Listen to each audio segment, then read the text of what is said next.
Well, one day after Governor Hochul's last-minute postponement of congestion pricing, lots of questions still remain about what comes next. That's right. Among them, when is it going to go into effect and where the MTA is going to get the funding that it was counting on? But in the meantime, Fox 5's Morgan McKay joins us now in studio with a closer look at all of this. And Morgan, some lawmakers accusing Hochul of creating a financial crisis now.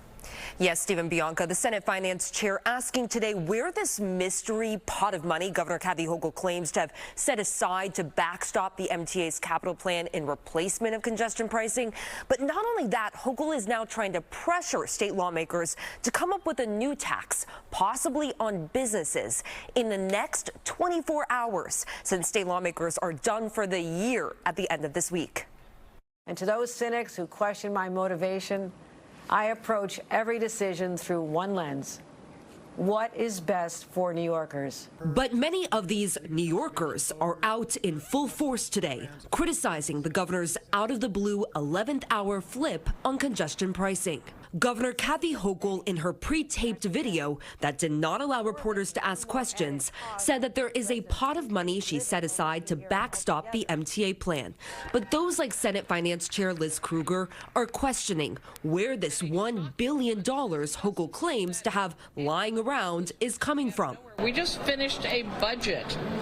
This was not discussed in the context of the budget. At the end of the day, the MTA is now facing a fiscal cliff, and the state now needs to find a way to fill this $1 billion budget hole, at least for this year.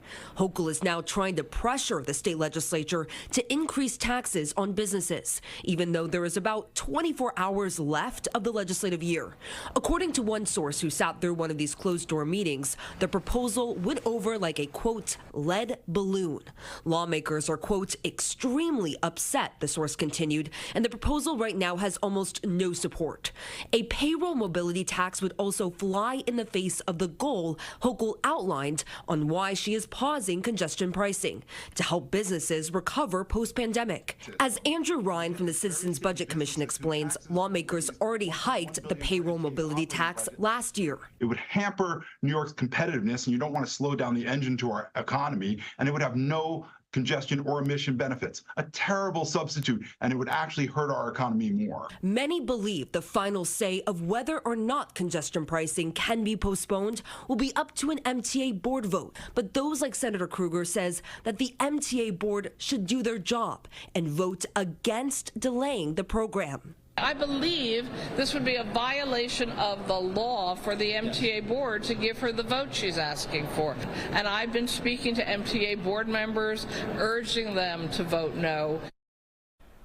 Now, the MTA has been extremely quiet today and yesterday. They didn't release a statement yesterday, and when I finally got someone on the phone today, they said they don't have anything public right now, but a few sources telling me that this caught the MTA board by surprise as well. Stephen, Bianca. Pretty wild. All right, thanks, Morgan.